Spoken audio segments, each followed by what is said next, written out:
Here's the side view of the Hooklying Hip Lift with the hip shift. So you can see my lower back, and I want you to see the hip shift where that right knee goes further away and it stays further away than the left one. So we're gonna dig our heels down and hook them towards our hips. So you feel the hamstrings. Notice how the pelvis posteriorly tilts and comes up. We'll continue to breathe in gently through our nose, tongue on the roof of the mouth, fully through the mouth on the exhale. And we'll shift. See how that right knee goes further away. The left one is closer.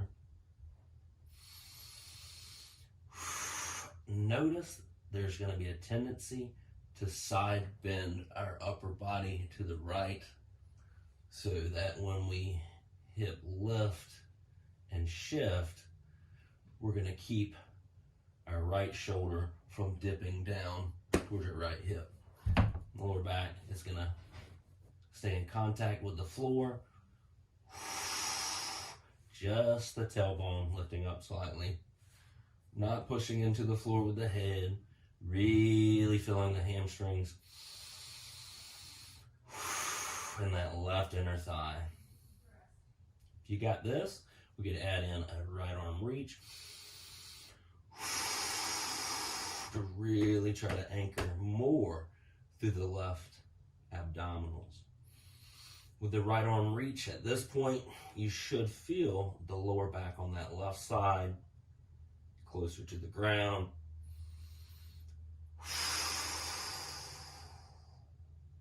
You're continuing to pull down more into yourself through your left heel and your left hip.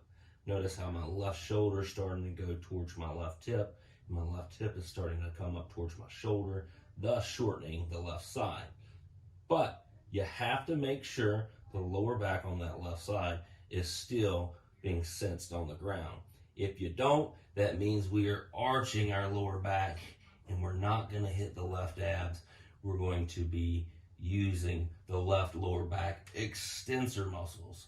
So we're closing this off on the left side, shortening the left side, opening that right side, anchoring through that left inner thigh, hamstring, and abdominals. The head is not going to go over to the left. It's going to stay neutral. Then that's when you're going to get maximal benefit from this exercise. A lot to it, but practice makes better. This one is a Hooklying Hip Lift with a hip shift. Just like the Hooklying Hip Lift, we're going to gently hook our heels down and towards our hips to posteriorly tilt our pelvis and flatten our back, slightly lifting the tailbone up. Fully exhale, get those ribs down. Shift so that right knee's further away, left knee's closer. And if you have any room to lift just a little bit more without using your lower back, we'll do so. We'll hold this position for 4 to 5 breaths, or as many breaths as prescribed.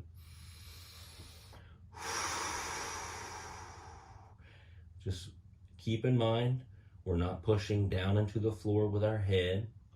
Most of our weight is being pushed into the ground through our upper and mid back.